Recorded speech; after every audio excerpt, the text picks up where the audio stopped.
తిరుమల గురించి, వెంకటేశ్వరుడి గురించి, తిరుమల లడ్డు గురించి, అసెంబ్లీలో కూడా ప్రభుత్వ పెద్దలే అబద్ధాలు చెబితే ఇక ఎవరికంగా ఏం చేయగలుగుతారు? ఈరోజు ఇదే అంశం మీద టీటీడీ మాజీ చైర్మన్ భూమన కరుణాకర్ రెడ్డి గారు ఇన్ని అబద్ధాల, ఇంత విషమా అంటూ తన అభిప్రాయాన్ని ఒక కథనం రూపంలో రాశారు. దాన్ని కనుక మనం చూస్తే, అబద్ధాలు చెప్పడం చంద్రబాబు గారి జన్మ హక్కు, దాన్ని మనం కాదన్నా కూడా ఆయన ఒప్పుకోరు. అందుకే అసెంబ్లీలోనూ బయట దేవుడి ముందు, దేవుడి మీద కూడా అబద్ధాలు చెప్పగలరు. కోట్లాది మంది భక్తితో మోకరిల్లే తిరుమల శ్రీవారికే పంగనామం పెట్టగల సమర్థత బాబు గారి సొత్తు. మంగళవారం జరిగిన ఏపీ అసెంబ్లీ సమావేశాల్లో తిరుమల గురించి గుక్క తిప్పుకోకుండా అబద్ధాలు చెప్పారు. వైఎస్ రాజశేఖర్ రెడ్డి గారు తిరుమలను 2 కొండలుగా ప్రకటించారని ఘోరమైన అసత్యం ప్రకటించారు. దాదాపు 20 ఏళ్లుగా ఈ ప్రచారం చేస్తూనే ఉన్నారు. ఒక అబద్ధాన్ని కోట గోడలా కట్టి నమ్మించడం చంద్రబాబు స్పెషాలిటీ. గోడలు బద్దలు కొట్టకపోతే దేవుడు మమ్మల్ని క్షమించడు.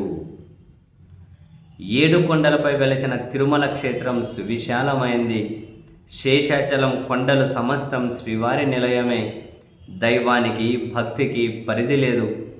అయితే బ్రిటిష్ వారి నార్త్ ఆర్కాట్ మాన్యుయల్లో తిరుమల పరిధి 27 చదరపు కిలోమీటర్లు అని లిఖితమై ఉంది. టీటీడీ నిర్మాణాలకు అవసరమైన అనుమతులన్నీ కేంద్ర అటవీ శాఖ నుంచి లభించేవి కాబట్టి ఎప్పుడూ ఏ సమస్య రాలేదు. స్వాతంత్రానికి ముందు, ఆ తర్వాత పాలకులు, ముఖ్యమంత్రులు వచ్చారు. టీడీపీ ఎన్టీఆర్ హయాంలోనూ, 9 ఏళ్ల చంద్రబాబు హయాంలోనూ కూడా బ్రిటిష్ వారి లెక్కల ప్రకారమే తిరుమల ఉంది. ఎవరికి ఏ సందేహం లేదు, రాలేదు. ఇది దైవ కార్యం కాబట్టి. వైఎస్ రాజశేఖర్ రెడ్డి ముఖ్యమంత్రి అయిన తర్వాత చంద్రబాబు దిగజారి తిరుమలను రాజకీయం చేయడం మొదలుపెట్టారు. కొండపై పంచాయతీ ఎన్నికల విషయమై జయచంద్ర నాయుడు అనే తెలుగుదేశం నాయకుడితో కోర్టులో పిటిషన్ వేయించారు. ఈ సందర్భంగా అప్పటి పంచాయతీరాజ్ సెక్రటరీ షామ్మిల్ జీవో నంబర్ 338 విడుదల చేశారు. శతాబ్దాలుగా ఉన్న బ్రిటిష్ వారి ఉత్తర్వుల్లోని 27 చదరపు కిలోమీటర్ల పరిధినే జీవోలో పొందుపరిచారు. ఇదే అదనుగా చంద్రబాబు గగ్గోలు పెట్టి బురద చల్లడం ప్రారంభించారు. వైఎస్ రాజశేఖర్ రెడ్డి తిరుమలను 2 కొండలుగా మార్చాడని అబద్ధాన్ని ప్రచారంలోకి తెచ్చారు. అయితే ఆ 2 కొండలేమిటి? మినహాయించిన 5 కొండల పేర్లను చంద్రబాబు జన్మలో చెప్పలేరు. ఎందుకంటే అటువంటి ఆలోచనే జరగలేదు కాబట్టి. అయితే చంద్రబాబు కుటిలత్వాన్ని, దేవుణ్ణి రాజకీయానికి వాడుకునే దుర్మార్గాన్ని అప్పటి టీటీడీ అధ్యక్షుడిగా ఉన్న నేను గుర్తించాను.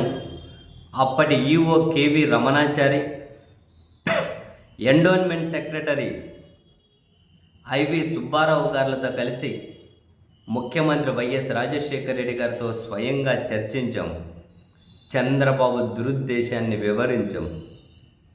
వెంటనే ఆయన తిరుమల పరిధిని 352 చదరపు కిలోమీటర్లుగా నిర్దేశిస్తూ జీవో నంబర్ 746, తిరుమలలో అన్యమత ప్రచారాన్ని నిషేధిస్తూ జీవో నంబర్ 747 విడుదల చేశారు. తిరుమల శ్రీవారి భక్తితో వైఎస్ రాజశేఖర్ రెడ్డి ఎంతో చేశారు. 7 కొండల చట్టం తెచ్చింది ఆయనే. అన్యమత ప్రచారాన్ని నిషేధించింది ఆయనే. వైఎస్ హయాంలోనే నేను టీటీడీ చైర్మన్గా ఉన్నప్పుడు టీటీడీలో హిందువులు తప్ప మిగతా మతస్థులతో ఉద్యోగ నియామకాలు చేపట్టకూడదని చట్టాలు తెచ్చింది మేమే. ఎన్టీఆర్ హయాంలో గొల్లపల్లి, పైడిపల్లి, తిరుపతమ్మ, పెద్దింటి కుటుంబాల వంశ పారంపర్య మిరాషి హక్కును రద్దు చేశారు. 2007లో దేవుని నమ్ముకున్న ఆ కుటుంబాల అనువంశిక హక్కును వైఎస్ రాజశేఖర రెడ్డి పునరుద్ధరించారు.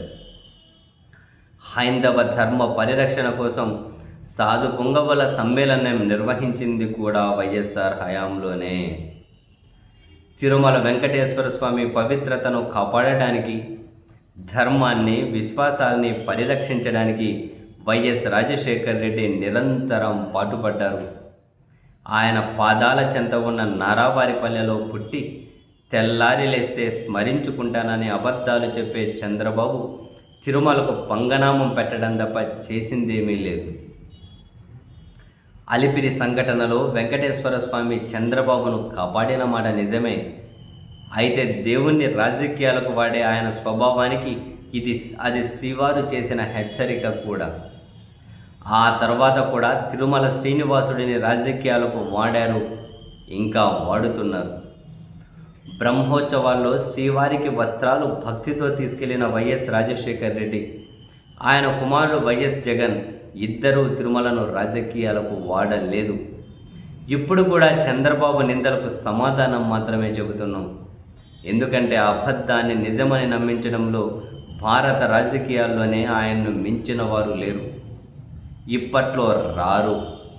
2009లో జరిగిన రాజకీయ సభలో జీవోలు 746, 747 రద్దు చేస్తామని చెప్పిన చంద్రబాబే అసెంబ్లీలో జంకు లేకుండా మాట్లాడుతున్నారు. ఇదంతా సిగ్గుగా అనిపించడం లేదా? పివి నరసింహారావు గారితో సహా ఎందరో మహనీయుడిగా భావించే పెజావర్ స్వామి ఈ జీవోల మీద వైఎస్ను ప్రశంసించారు. హైందవ ప్రచారానికి వైఎస్ చేసిన కృషిని పత్రికా సమావేశం పెట్టి కొనియాడారు. చంద్రబాబుకు బురద రాజకీయమే తెలుసు, మాకు గౌరవ రాజకీయాలు మాత్రమే తెలుసు. అందుకే ఆయన కుమారుడు లోకేష్ పెళ్లికి ఆయన వియ్యంకుడు నందమూరి బాలకృష్ణ కోరిక మేరకు శేషాద్రి స్వామిని, తిరుమల అర్చకుల్ని స్వయంగా పంపించింది నేనే. బాలకృష్ణ కూడా సౌకర్యాలకు ధన్యవాదాలు తెలిపారు. కానీ చంద్రబాబు మాత్రం దర్శన ఏర్పాట్లు ఘోరంగా ఉన్నాయి అని చెప్పారు. ఇదే విషయం బాలకృష్ణతో చెబితే రాజకీయాలతో నాకు సంబంధం లేదు, మనస్ఫూర్తిగా చెబుతున్నా మీ ఏర్పాట్లు బాగున్నాయి అన్నాడు. ధైర్యం ఉంటే జగన్తో రాజకీయంగా తలపడండి. మతాన్ని, దేవుడిని అడ్డు పెట్టుకొని అబద్ధాల్ని చెప్పకండి చంద్రబాబు. ప్రజలు అన్నీ గమనిస్తున్నారు, దేవుడు ఇంకా బాగా గమనిస్తున్నాడు. తిరుమల క్షేత్రం చాలా శక్తివంతమైనది, ఆ దైవం ప్రతిసారి మిమ్మల్ని క్షమించకపోవచ్చు అని భూమన కరుణాకర్ రెడ్డి గారు ఒక కథనాన్ని రాసుకుంటూ వచ్చారు సాక్షిలో.